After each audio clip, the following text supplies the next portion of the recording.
How could you do this to Emma? Jessica from accounting practically spat the words at me, her face red with righteous anger. She's fighting for her life while you're sneaking around with some woman at the Marriott. I stood in the middle of our office's open floor plan, surrounded by judgmental faces and whispered accusations. My colleagues, people I'd worked with for 5 years, looked at me with a mixture of disgust and disappointment. If you just let me explain. I started, but Tom from sales cut me off.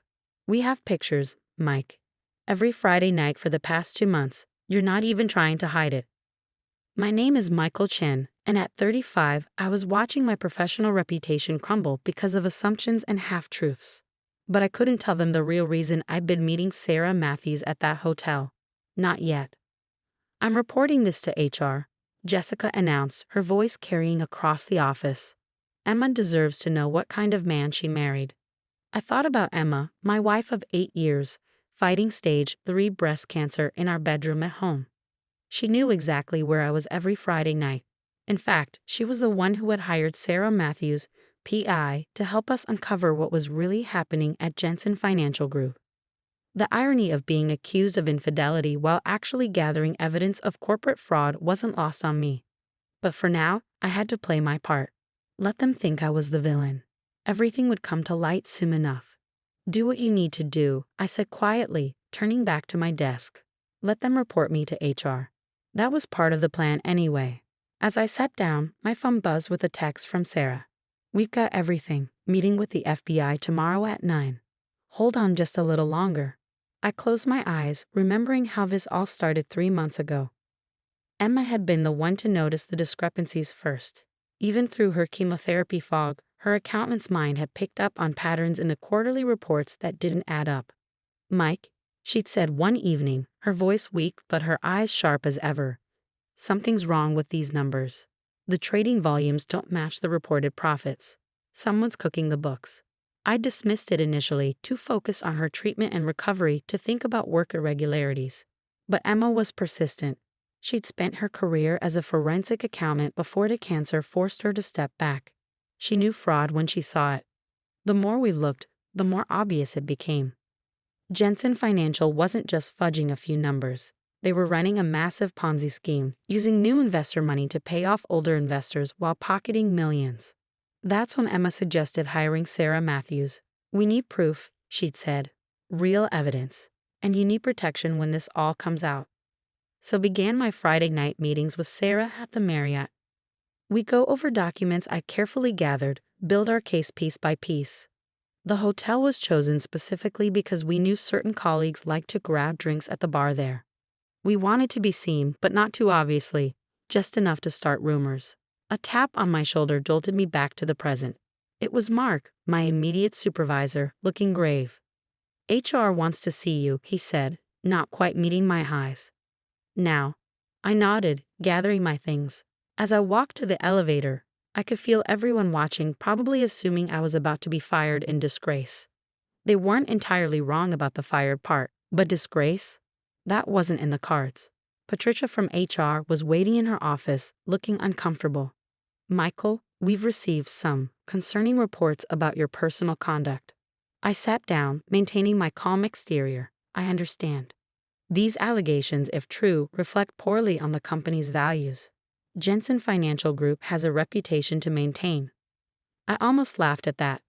Jensen Financial's reputation was about to take a much bigger hit than a supposedly unfaithful employee. We're going to have to place you on administrative leave pending an investigation. Patricia continued. Please turn in your badge and... Actually, I interrupted, pulling out my phone. I need to take this call. It's my wife. Patricia's face softened slightly. Everyone knew about Emma's cancer. She nodded, and I stepped into the hallway. Everything okay? Emma's voice was tired but alert. They're putting me on leave, I said quietly.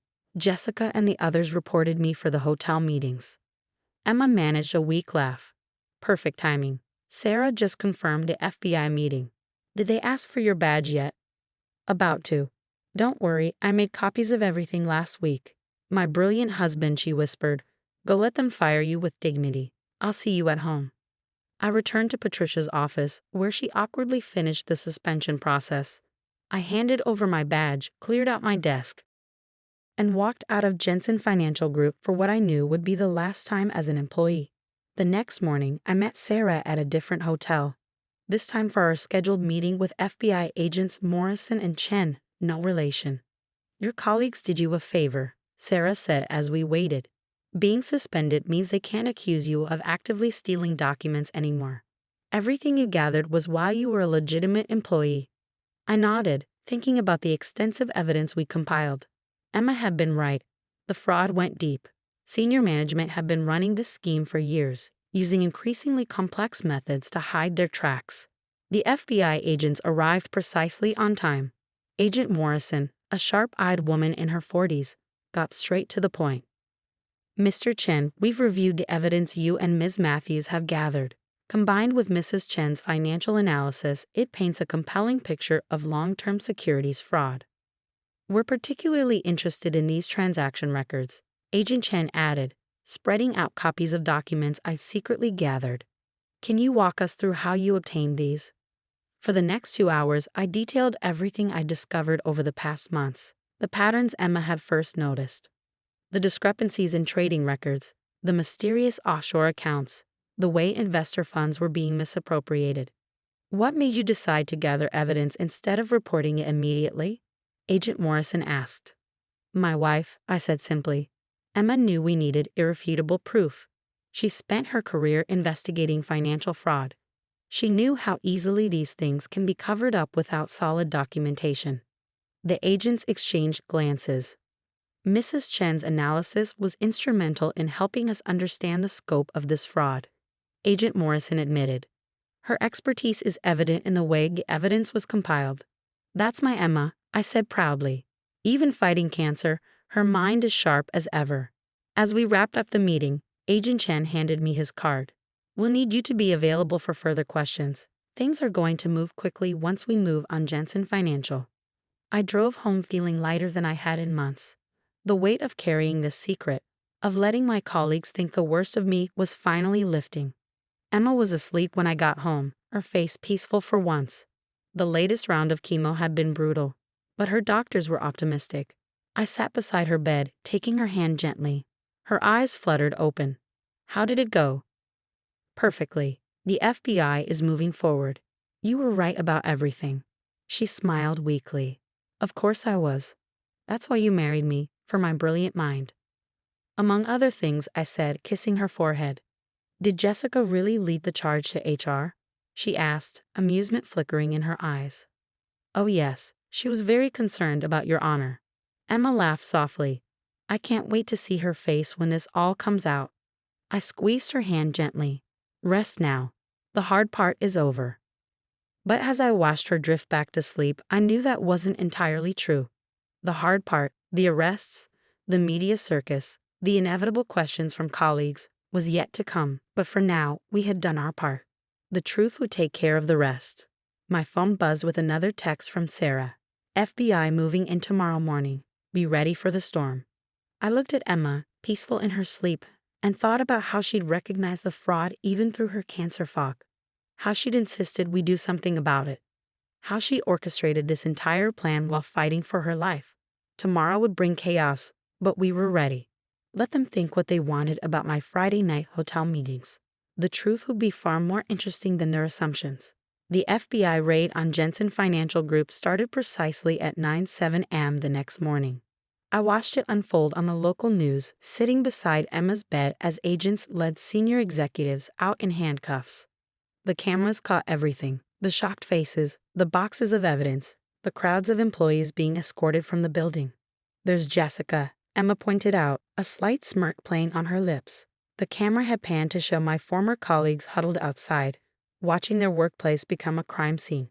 Jessica was front and center, her face a mask of confusion. My phone started buzzing almost immediately. First Mark, then Jessica, then what seemed like everyone from the office. I ignored them all. "Not yet," Emma advised, her voice tired but amused. "Let them stew for a bit." The news anchor's voice filled the room. "In what authorities are calling one of the largest financial fraud cases in recent history, FBI agents have raided Jensen Financial Group following allegations of a massive Ponzi scheme. Sources say the fraud may involve billions of dollars in investor funds. I thought about all those Friday nights at the Marriott, carefully building our case with Sarah. The whispers and judgmental looks seemed a small price to pay now. The next call was from Agent Morrison. "Turn on Channel 7 at noon," she said without preamble. "We're holding a press conference. You might want to record it." Emma insisted on moving to the living room for the press conference. I helped her settle onto the couch, adjusting her pillows and blankets until she was comfortable. The chemo had taken its toll, but her eyes were bright with anticipation. At exactly noon, Agent Morrison stood at a podium outside Jensen Financial's offices. This morning's operation was the culmination of a months-long investigation, she began. Thanks to the diligent work of a whistleblower within the company, working in conjunction with his wife, a former forensic accountant, we have uncovered evidence of systematic fraud. My phone exploded with notifications. Apparently, my former colleagues were putting the pieces together. "Michael, please call me back. We need to talk." "Jessica, oh my God, was this what the hotel meetings were about?" "Tom, I think we made a huge mistake." "Mark?" Emma chuckled weakly at the messages popping up on my screen. "Should we tell them about Sarah's FBI credentials, or let them keep thinking you were having an affair?" Before I could answer, the doorbell rang. Through the security camera, I could see Jessica standing on our porch, shifting nervously from foot to foot. "Well," Emma said, raising an eyebrow, "this should be interesting." I opened the door but blocked the entrance. Jessica looked like she hadn't slept, her usually immaculate appearance slightly disheveled. "Michael, she started, then stopped, her face flushing. "I don't know what to say." "That's a first," I commented dryly. "We were so wrong," she blurted out. "The hotel meetings, the woman, you were gathering evidence. Her name is Sarah Matthews," I said. "She's an FBI consultant, and yes, every Friday night meeting you so diligently reported to HR was about documenting the fraud at Jensen." "But why didn't you tell us? Why let us think?" "Come in, Jessica," Emma's voice called from the living room. "I'll explain everything." Jessica's face went pale when she saw Emma. My wife was wrapped in blankets, obviously fresh from chemotherapy, but her expression was sharp and amused. "It was my idea," Emma said as Jessica perched awkwardly on the edge of our armchair. "We needed people to notice the meetings, but not understand them. Your assumptions about Michael's character provided the perfect cover." I don't understand," Jessica stammered. "The more people focused on Michael's supposed affair, the less likely anyone was to question what he was really doing," Emma explained. "Every disapproving look, every whispered accusation just made the cover more convincing." Jessica looked like she might cry. "We reported you to HR. We tried to get you fired." "Actually," I interjected, "getting suspended was part of the plan. It protected me legally. Everything I gathered was while I was an active employee. The suspension came at exactly the right time." "The whole office thinks you're a cheating monster," Jessica whispered. Emma laughed, then winced slightly at the effort. "And that's exactly what we wanted them to think. It's amazing how people's moral outrage can blind them to what's really happening." My phone buzzed again. "Agent Morrison, you might want to turn the news back on," she said when I answered. "They're starting to release the numbers." We all watched in silence as the scope of Jensen Financial's fraud was revealed. Over $3 billion in misappropriated funds, thousands of defrauded investors, a complex web of offshore accounts and fake transactions. "How did you first notice?" Jessica asked, her voice small. "I did," Emma said. "Even through the chemo fog, numbers still speak to me. The patterns were there if you knew where to look." Michael did the hard part, gathering the actual evidence. While we were all condemning him, Jessica said, shaking her head, "God, we were so stupid." "Don't be too hard on yourself," I said. "You were trying to stand up for Emma. Your intentions were good, even if your assumptions weren't." The doorbell rang again. This time it was Tom and Mark, both looking as uncomfortable as Jessica had. "I should go," Jessica said, standing quickly. "You probably have a lot of people to talk to." "Actually," Emma said, "why don't you stay? I think it's time everyone heard the whole story." Over the next few hours, our living room filled with former colleagues, each arriving with apologies and questions. Emma held court from her cocoon of blankets, explaining how we'd uncovered the fraud and orchestrated the investigation. "The woman you saw at the Marriott," she told them, clearly enjoying their reactions, was not only an FBI consultant but also a former Marine. Michael was probably safer with her than he is with me. But the pictures, Tom protested. You were checking into rooms together. The hotel's conference rooms were perfect for reviewing documents, I explained. We needed somewhere private but public enough to be seen. Your photos actually helped establish the timeline of our investigation. As the afternoon wore on, Emma's energy began to fade. I started politely ushering people out, but not before Emma had one last thing to say. Next time, she told them, her voice tired but firm, maybe don't jump to conclusions. And remember, some of us can fight cancer and corporate fraud at the same time. After everyone left, I helped Emma back to bed. Satisfied? I asked, tucking her in. Immensely, she smiled. Though I think Jessica might need therapy after this. Small price to pay for taking down a $3 billion fraud, I said, kissing her forehead. We make a good team, she murmured, already drifting off to sleep. Over the next few weeks, the story exploded. National news picked up on the human interest angle. The cancer patient who spotted the fraud, the husband who gathered evidence while being ostracized by colleagues, the FBI agent who posed as the other woman. Sarah even came by to visit, causing our neighbors to do dramatic double takes. You should have seen their faces in the interrogation room, she told us, when they realized who I really was. Priceless. Jensen Financial's executives faced multiple federal charges. The FBI recovered most of the stolen funds, and class action lawsuits were already being filed on behalf of investors. My former colleagues, chastened by their rush to judgment, became Emma's biggest supporters. They organized meal trains during her chemo, took turns driving her to appointments, and constantly asked for updates on her recovery. It's a bit much, Emma admitted one evening as we sorted through get-well cards. But I suppose it's better than them thinking you're having an affair. 6 months later, Emma's doctors declared her cancer in remission. The same week, the first Jensen Financial executive pleaded guilty, confirming everything we'd uncovered. I received job offers from several prestigious firms, all eager to hire the whistleblower who helped expose one of the biggest financial frauds in recent history. But I had other plans. Emma and I started our own consulting firm, specializing in fraud detection and prevention. Our first client, the FBI. Life is funny, Emma said one night as we worked late in our home office. If I hadn't gotten cancer, I might never have had the time to look so closely at those reports. If our colleagues hadn't been so quick to believe the worst of me, we might never have had such a perfect cover, I added. And if people weren't so busy looking for affairs and scandal, they might have noticed the actual crime happening right in front of them. We looked at each other and laughed. The whole thing was absurd. Cancer, corporate fraud, fake affairs, and redemption all rolled into one strange package. Jessica still can't look me in the eye when we run into her. Despite my assurances that all is forgiven, Tom sent us a ridiculously expensive gift basket with a card that read, "Sorry we thought you were a cheating scumbag. Congratulations on taking down the bad guys."